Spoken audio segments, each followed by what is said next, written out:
Hello everyone. So this is going to be a bit of a different video because I'm not only posting this to YouTube, I'm posting this for a school project. Hello to my professors who I won't disclose who they are, but also hello to all my viewers on YouTube, which there probably aren't a lot. There aren't ever, but this is just a fun outlet for me. Anyway, today I'm going to be talking about my trip I took to Ireland, which was a few months ago. So basically this was for a kind of a field course within like the Faculty of Environment at the University of Waterloo. It was honestly a one-of-a-kind experience. I'm not saying this just because my professors are seeing this, but it was 100% amazing. I loved it so much, and it's motivated me to travel, which is not good because traveling is expensive. So it was an amazing time. It was very great. So I'll start off just by thanking you guys. So the trip started off in Cork County, kind of that general area. For 8 days of the trip, that's where we stayed. We were going around to like different cities throughout it, but I'll first talk a bit about Cork.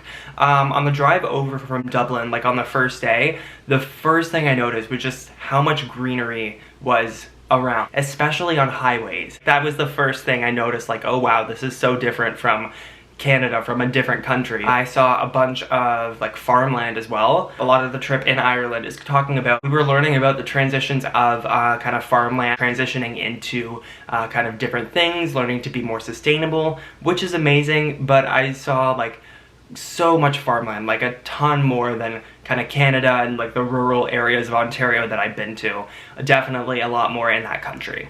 And so one of the things we did in Cork was go on a walking tour one of the days of. We were learning about urban planning in the city of Cork, which is something that I could potentially go in. There's a diploma of future cities at the University of Waterloo that I could look into in the future. It's a very difficult city for urban planning to develop in, and like for sustainable and accessible needs to be met there, because the city is basically shaped as a bowl, and essentially where like the town square is in the middle or the bottom of this bowl. So if any rain or floods happen, it's going to be right at the center, right where there's the majority of the people, which is not safest. And so if it's a bowl and people living on this end, it's going to be very difficult for them to kind of walk from place to place if they have difficulty walking or if they have a wheelchair. So they'll just have to get like a cab or a taxi or whatever, costing them even more money. It's also unfortunate because there's a very high, I don't know if the right word for this is turnover, but essentially a lot of buildings kind of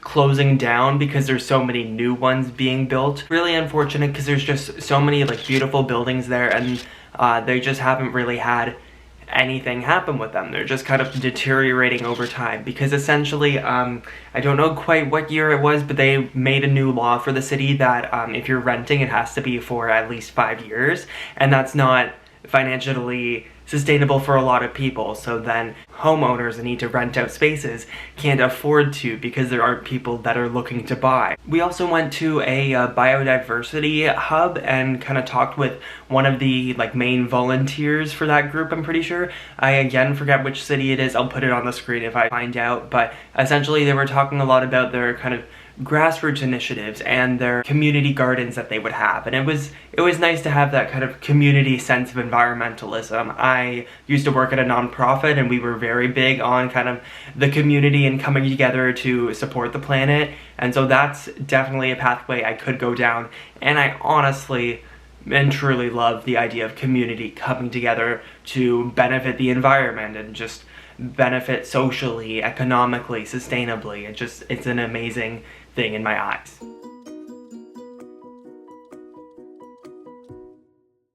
The main thing I thought of is like how I can use this to figure out what I want to do for my career in the future, because I'm a transfer student from Faculty of Engineering, so I am relatively new to my degree in Faculty of Environment, so there's a lot of routes that I can go into, and honestly I love every single route that I've learned about. I am deeply interested in urban planning, how like resilient cities can be and are. I've also been having some interest in environmental assessment diploma, learning about how if there's kind of like a project, here's all the paperwork, here's all the things that you have to do to make sure that project isn't breaking any environmental, social, cultural barriers. I don't feel my liking for it has really grown much since my Ireland trip, and I believe this is because we haven't had a lot of instances where we talked about it during it, but there was one where they were just saying that there was a lot of paperwork to go through and things like that. And not to say that paperwork is a bad thing. I love being very technical, but it's just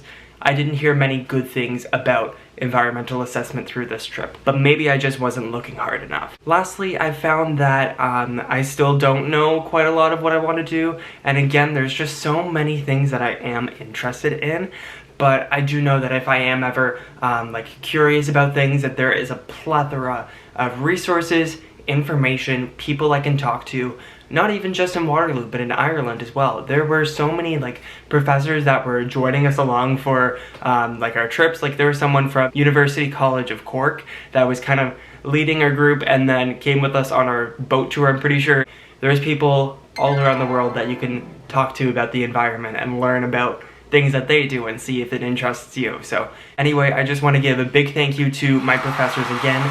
This was a 1 in a million opportunity, and this was absolutely amazing. Thank you so much for kind of taking me along with you for the journey. It was truly, truly incredible.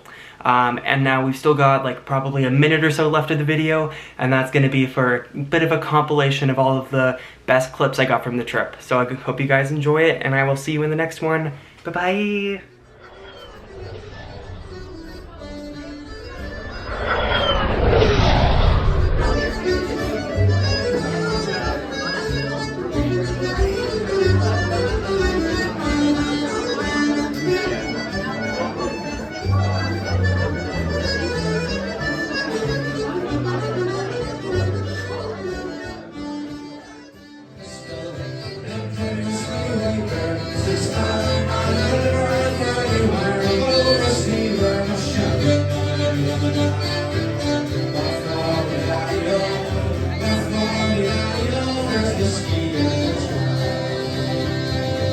All of his money, it made her